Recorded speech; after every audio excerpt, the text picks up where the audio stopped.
सभी साथियों को जय भीम। मैं अरुण कुमार, आप देख रहे हैं अम्बेडकर प्राइम चैनल। साथियों, अभी जंतर मंतर पर धरना प्रदर्शन चल रहा है और धरना प्रदर्शन के बीच में ये महारथी हैं जो कि सुप्रीम कोर्ट में भी खींच जाते हैं जजों को। अब जो ये जज हैं, अभी इन्होंने जो फैसले दिए उस फैसले पर इनसे चर्चा करते हैं। सर जय भीम। जय भीम, नमो बुद्धाय। साथियों, सर अभी जो जजों ने फैसला दिया, वो जो फैसले हैं वो कहाँ तक उसे जायज मानते हैं? मैं साथियों उस फैसले पर बहुत विरोध करता हूं। वो हमारे समाज को बांटने का फैसला है। वो एससी जाति के एकता को खत्म करने का, भाईचारे को खत्म करने का प्लान है। जो हमारी शेड्यूल्ड कास्ट में जो जातियां ऑलरेडी पहले से ही शामिल हैं, उन सभी जातियों के लिए 15% रिजर्वेशन ऑलरेडी पहले से ही फिक्स है। उसी में साथियों 7% रिजर्वेशन नौकरियों में आज तक भरा गया, 8% रिजर्वेशन आज भी खाली पड़ा हुआ है। तो मैं अपने उन भाइयों से कहना चाहूंगा जो विरोध कर रहे हैं कि सारा रिजर्वेशन जाटव और चमार खा गए, उसमें 8% आज भी खाली पड़ा हुआ है। वो बाबा साहब ने कहा था कि पहले शिक्षित बनो। जब आप लोग शिक्षित बनोगे तभी तो आपको रिजर्वेशन का फायदा लोगे। आप नाली साफ करते रहोगे, गटर साफ करते रहोगे, तो वो रिजर्वेशन कहाँ से मिलेगा? अब आपने पूरा का पूरा रिजर्वेशन सफाई पर ध्यान देकर रख लिया और बाकी और संवैधानिक जो पोस्ट है, हमारी जज हैं, IPS, IAS, प्रोफेसर, जज, वकील, इंजीनियर, उसमें नहीं आओगे तो कैसे आओगे बिना पढ़े? तो साथियों, वो जो रिजर्वेशन का जो फैसला है जो क्रीमी लेयर में लाने का, वो बहुत ही सरासर गलत है। वो बायस है और विरोधी है, SC विरोधी फैसला है। साथियों, उस फैसले की कड़ी निंदा है और यदि वो नहीं बदला तो आने वाले समय में उस रिजर्वेशन के फैसले की वजह से दूरगामी परिणाम होंगे, दुष्परिणामी परिणाम होंगे। साथियों, मैं रिक्वेस्ट करता हूं सुप्रीम कोर्ट से कि वो अपना निर्णय बदलें। जो 5 जजों की बेंच का निर्णय उन्होंने खुद पलट लिया, अब 7 जज वाली, अब 9 जज का भी आना चाहिए।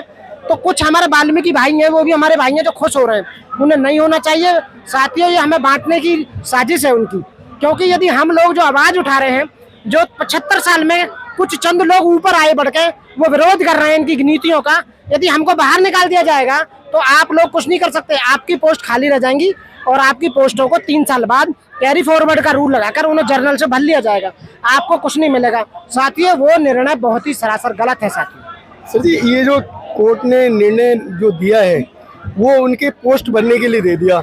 जब उन शिक्षित नहीं है, मोदी जी ने कोई स्कूल नहीं बनाया, कोई कॉलेज नहीं बनाया, कोई संस्थान शिक्षा के लिए नहीं बनाया, तो क्या जो उन्होंने करोड़ों टॉयलेट बनाए उन टॉयलेट में उन्हें शिक्षित करेंगे क्या? तो अभी आपने देखा होगा इस इलेक्शन में एक नेता ने कहा कि 400 पार तो संविधान बदल देंगे।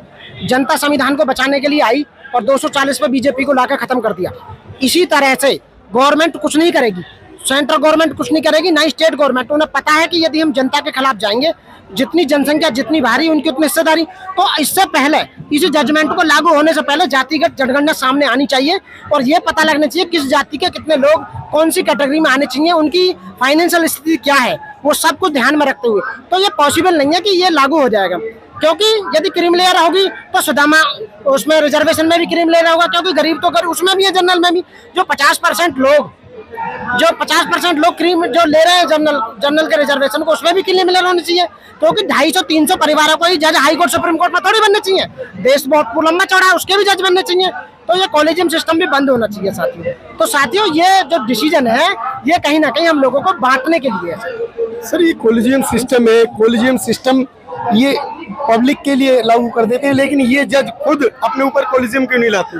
देखिए, मैं बिल्कुल जैसा भाई मनोज जी ने कहा कि ये जो निर्णय सुप्रीम कोर्ट की बेंच ने किया, ये सरासर हम इससे असहमति जताते हैं। जिस तरह अंग्रेज़ों ने इस देश के राज करने के लिए लोगों को बांटा, धर्मों के नाम पर, क्षेत्र के नाम पर, इसी तरह बीजेपी जो कि हमेशा अंग्रेज़ों के पक्ष में रही, जब देश आंदोलन कर रहा था आज़ादी के लिए, तब भी ये भारत सरकार जो आज बनी, उस आंदोलनकारी लोगों की बलिदान की वजह से ये बीजेपी के लोग, RSS के लोग, इस प्रवृत्ति के लोग तब भी अंग्रेजों की गुलामी कर रहे थे। और अंग्रेजों ने, क्योंकि ये उनके गुलाम रहे अंग्रेजों के, और इन्होंने, उनकी मंशा भी यही रही है कि लोगों को बांट दो। तो ये जाति में जातियों को बांटना, ये केवल फूट डालो शासन करो का एक नमूना है बीजेपी का। ये लोगों को जाति के नाम पर, धर्म के नाम पर, क्षेत्र के नाम पर बांटना चाहती है। अब ये जाति जनगणना तो करानी नहीं चाहती है, उससे बच रही है। इस देश की जनगणना जो 2011 में हुई थी, 21 में पेंडिंग थी, वो नहीं कराना चाहती है। किंतु लोगों को बांटकर राज करना चाहती है, फूट डालो शासन करना चाहती है। सर सुप्रीम कोर्ट को ये नहीं दिखाई दे रहा कि सुप्रीम कोर्ट के अंदर एससी कितने जज हैं? वो जज अगर कोलिजियम खत्म करना चाह रहे हैं तो पहले जजों को बिठाई ना वहाँ पे एससी के। देखिए, मैं किसी भी जाति का हो, चाहे वो एससी भी हैं, वो भी वहाँ आरक्षण की वजह से ही पहुंचे।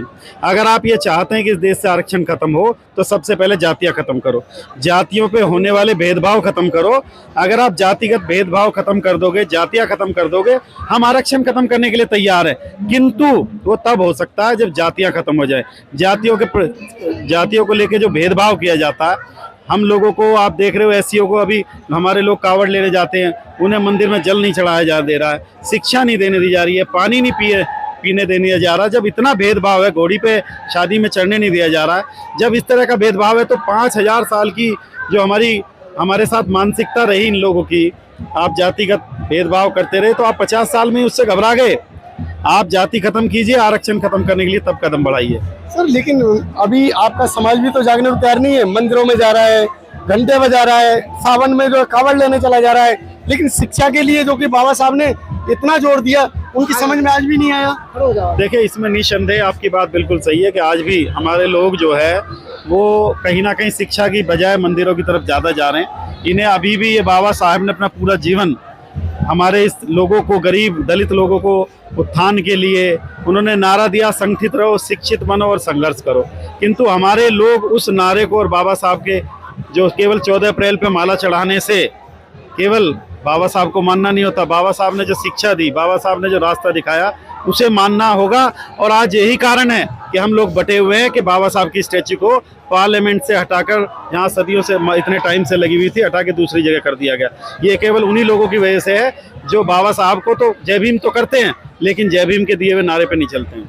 सर वाल्मीकि समाज जो कि सबसे ज़्यादा गंदगी उठाता है, अभी भी शिक्षित होने के लिए उसका प्रयास नहीं किए जा रहे। उसे जज सुप्रीम कोर्ट में बनाने के लिए बात कर दी, कोलिजियम ला के, तो क्या ऐसे संभव हो जाएगा? देखिए, जब तक शिक्षा नहीं होगी कुछ भी संभव नहीं है। जैसा कि डॉक्टर मनोज जी ने भी कहा, जब तक लोग पढ़ेंगे लिखेंगे नहीं, शिक्षा अपने जीवन में नहीं ग्रहण करेंगे, तब तक इसी तरह उनके साथ भेदभाव होता रहेगा। मैं केवल वाल्मीकि कम्युनिटी नहीं, मैं अपने हर समाज के उस एससी कैटेगरी के लोगों से, और मैं एससी एसटी ओबीसी सबको ही बोलता हूँ कि हम सभी लोगों को एक साथ आकर ये नीति बनानी पड़ेगी कि अपने बच्चों को पढ़ाएं, लिखाएं, शिक्षा दें। शिक्षा देंगे तो रोजगार मांगेंगे, नौकरी मांगेंगे। अगर शिक्षा नहीं होगी तो सरकार पे सबसे अच्छा तरीका ये है कि बिना शिक्षे के तो नौकरी मिलेगी नहीं। वो लोगों को आज भी उसी तरह का काम, नालियां साफ करना हो या और अन्य काम है, वो करने पड़ेंगे।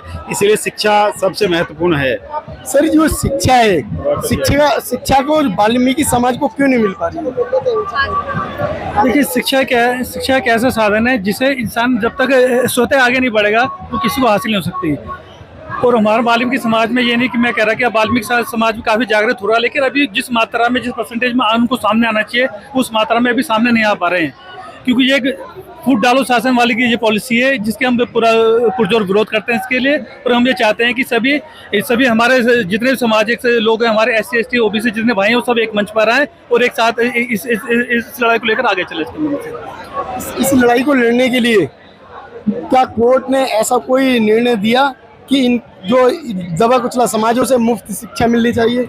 देखिए, मैं यही तो कहना चाहता हूँ कि एक तरफ तो आप बात करते हैं लोगों को रिजर्वेशन खत्म करने की, लोगों को नौकरियों के लिए प्राइवेट आप किए जा रहे हो, लेकिन कहीं भी शिक्षा के प्रति जो सरकार की जिम्मेदारी है, स्कूल्स खुलें, कॉलेज खुलें, और उसमें भी एक अमीर का बच्चा तो प्राइवेट स्कूल में, बहुत अच्छे स्कूल में पढ़ रहा है। जबकि दिल्ली में आप देख रहे हैं कि स्कूल खोलने की कोशिश हुई तो उनके मुख्यमंत्री जी को, आम आदमी पार्टी का जो प्रभारी हैं केजरीवाल साहब, उन्हें जेल में डाल दिया गया। तो ये लोग, बीजेपी आरएसएस की एक सोच है कि जो भी लोग गरीब को उठाने के लिए या शिक्षा को देने के लिए या हेल्थ अच्छी देने के लिए काम करता है, ये उसको बंद कर देते हैं। और ये चाहते नहीं कि लोगों को शिक्षा मिले ताकि वो नौकरी मांगे।